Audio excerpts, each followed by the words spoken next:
Hello, this is the Phallic Philosopher coming back for video number 8. If you've forgotten or if you haven't seen any of my other videos, I'm the Phallic Philosopher because I'm a bit of a dick and my deep thoughts will penetrate your mind. So, let me start this video out by posing a question. How much of our identities are rooted in ignorance? And also, how much of our identities are rooted in flat out lies? I suspect it's more than we like to admit. Everything we see is real, but everything we see isn't necessarily true. And one would say, aren't they the same thing?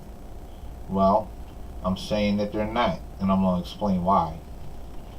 See, everything we see is real, but so much of what we see are just components of the truth that we've reconfigured to serve a purpose that we regard as useful.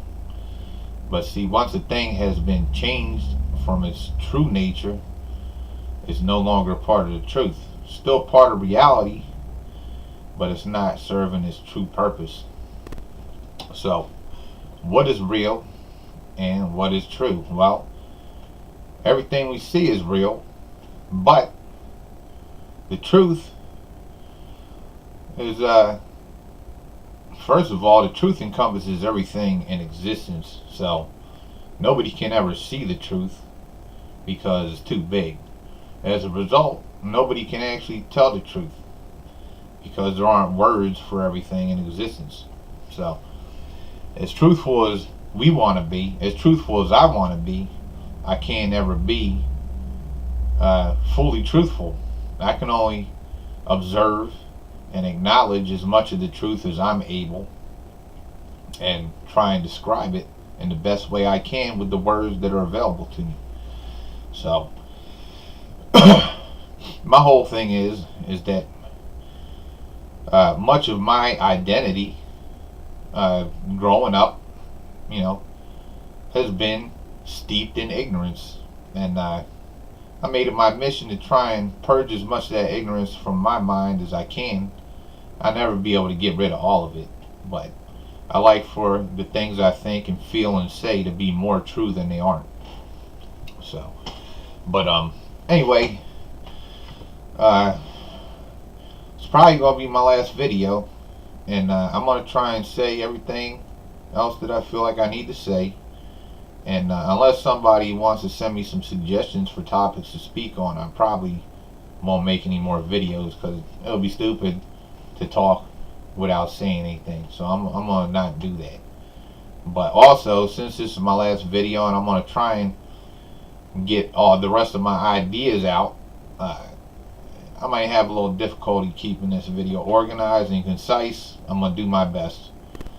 And at this moment, I've already kind of forgotten what I've already said, so I might repeat myself. I'm going to try not to.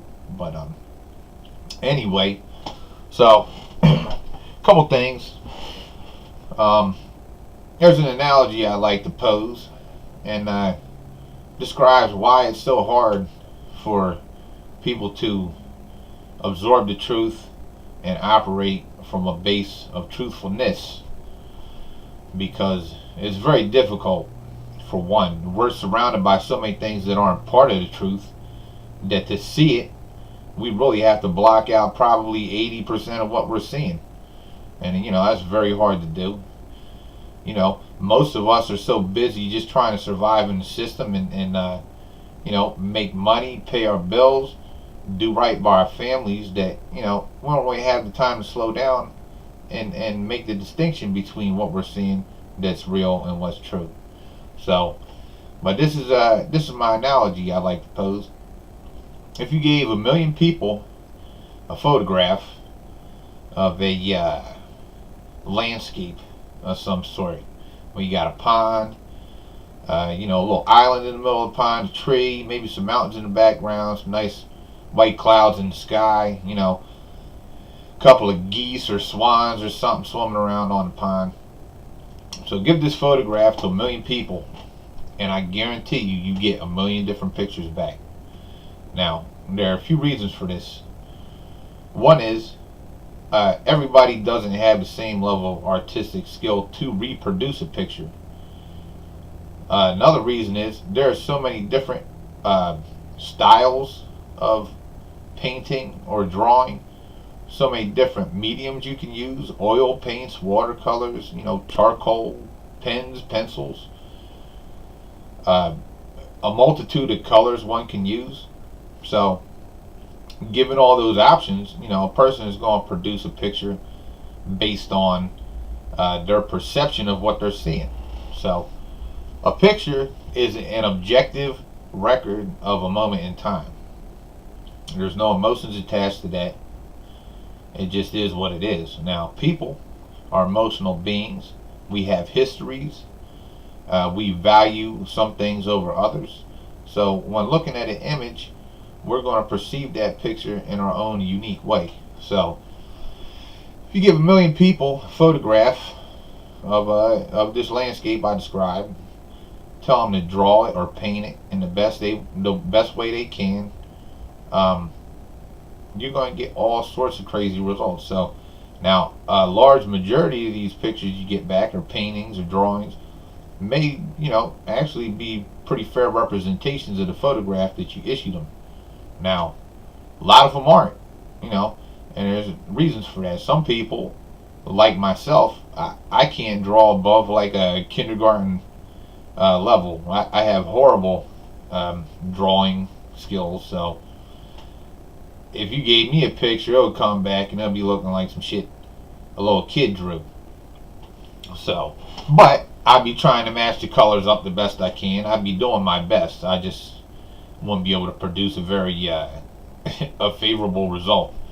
So then you have other people that are going to use different styles to reproduce that image. Some people might use abstract painting styles or whatever. So it's going to come back, might look a little bit like the picture, but also is not, because there's going to be a lot of artistic license being taken in the reproduction of that picture.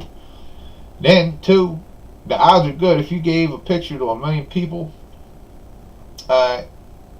you might probably get back a picture of a dick and balls with like some cum shooting out the tip. Some people just like being contrary. So the picture represents the truth. The paintings or drawings that you will receive back from these people, now this is the representation of the picture that they paint in their mind of what's true. So, and what the picture a person draws in their mind of what they see is what they are basing their perception of reality on. So whatever that picture is in a person's mind, that's what they're operating off of. That's what is real to them. So if it's close to the truth, that person's going to act in a more truthful and a rational manner. If it's far from the truth, then that person is not going to be acting so rational, and the truth is not really going to weigh very heavily on the decisions they make. So, but that's the thing. So that's the truth. The truth is everything, and we can't see everything. The other thing is too, people live in different parts of the world. People's environments, even if they are true, are vastly different from people in other parts of the world. So whatever picture a person is painting in their mind of their surroundings is not going to match with somebody on the other side of the planet. Though both environments are part of the truth, when you ask one or the other person, their perception of the truth is going to be entirely different. Now this is the issue we run into with these radical Islamists. Now the picture they painted in their mind tells them to behave a certain way, to think and feel a certain way, but their picture of the truth is not lining up with a large percentage of the world's population. But they are not willing to accept that. Their picture is what matters to them, and this is the picture that they want everybody to acknowledge. Now people aren't readily willing to do so, so they're taking extreme measures to try and force people to accept that picture of reality. But that's the problem. It's not going to work, and a lot of people are going to die needlessly because it's a fruitless endeavor. It'll never work. So Damn. Let me think here for a minute. All right. So another thing, intelligence deals with reality. So intelligence deals with what it sees, and it seeks to change its reality to suit its needs in the best way that it can. Wisdom deals with the truth. And wisdom doesn't want to change things. Wisdom wants to find its place within the truth. It accepts it and it tries to find balance within it. So with that being said, there is a dude living in a jungle somewhere in fucking Papua New Guinea with his dick crammed in the end of a hollow piece of bamboo, his ass out, his wife's titties out, hanging halfway down to her knees. Now these two people probably wiser than 99% of the smartest people in our college system and 99% of the people in our government, because those folks living in the jungle are dealing directly with the truth and they have assimilated within it. Whereas people living in our country, we're surrounded by technology. We've altered the truth so far that we don't even see hardly any of it in any given day. So we have very smart people. Don't get me wrong, the people in our country, you fucking throw down a fucking math test in front of a person from our country as opposed to somebody in that jungle, we're gonna fucking blow them out of the water, because them people don't know what the fuck math is, but they know what the truth is.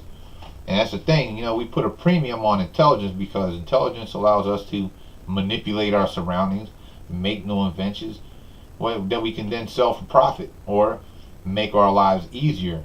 But see, person in the jungle, they don't need to do that. They're living within the truth. They're working hard. These motherfuckers are ripped, climbing 100-foot trees to fucking knock a bee's nest out of the tree to get some honey. These motherfuckers are risking their lives to enjoy, the simple pleasures of life that we just go to the grocery store and buy a bottle of honey in the shape of a bear, So, the honey in the supermarket is real. It's not true, though. And so that's the thing of it. Balance is what we're lacking in our minds. We need to try and seek more balance with the world, because those people living in the jungle could continue living that way until the sun explodes or a fucking comet hits our planet and wipes all the life out, because they found their balance within the truth.